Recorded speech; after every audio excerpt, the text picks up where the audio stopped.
So before you start cleaning, make sure you move your thread and your bobbin case.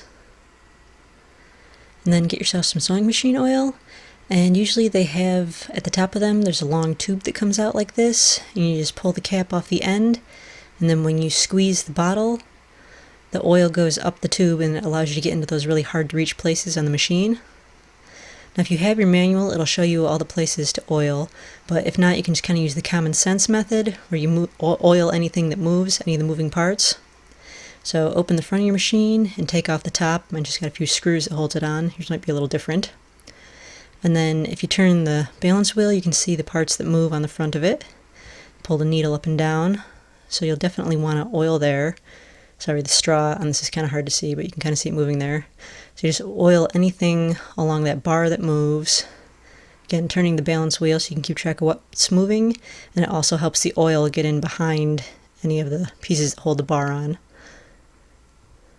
So anything that goes up and down, or around or sideways, you'll want to spin your wheel and see what moves, and also like anything that changes the width of the stitch or does the buttonhole or the zigzag, just play with all your levers and your buttons and your dials and see what moves inside the sewing machine and make sure that you're oiling those areas. And then once you've got them oiled, be sure to move them again so that that oil lubricates all the areas it's supposed to.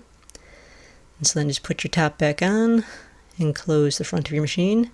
And then open up your machine from the bottom. They tend to be a little top heavy, so you might have to hold on to the bottom so it doesn't flip backwards. And then same thing, turn your wheels and your dials and see what's moving where. And then just put a little oil any place that moves.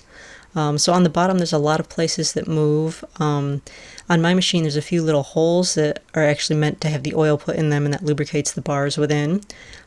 Check your manual or just look at your machine if you don't have the manual. And again, keep turning your wheels and your dials. And there's a lot of bars on the bottom that just spin around in circles. They need to be lubricated. The bars that go back and forth, like that one, that will need to be lubricated. And then of course, up near where your bobbin case is, will have to be done as well. So there's the bars up near the bobbin case that have to be done. And then the part that spins the bobbin case itself should be done. And the bars that go back and forth, they'll have to be done. And again, be sure that you're spinning your balance wheel. And my machine's really simple, but it does have the drop feed, the darning buttons, so I push those as well to keep track of what's moving and what needs to be oiled. And again, it's one of those little holes that lets the oil inside the bar, so I always oil there. And so once I'm done oiling, I close the machine back up, and I always sew a few lines of stitches on a piece of scrap fabric because a lot of times the excess oil will leak off, and I don't want it staining good fabric, so always sew some stitches on some scrap fabric when you're done oiling your machine. And so then I close it back up, and it's ready to be sewn with later on.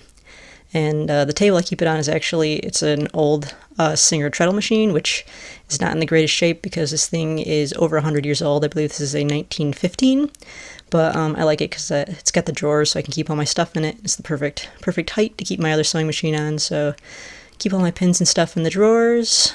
And it's actually still got the old treadle, but I don't have a belt, so at some point I'll get it fixed up, but for now I just keep my electric machine on it, and the foot pedal comes down there, and I just use it on the old sewing table.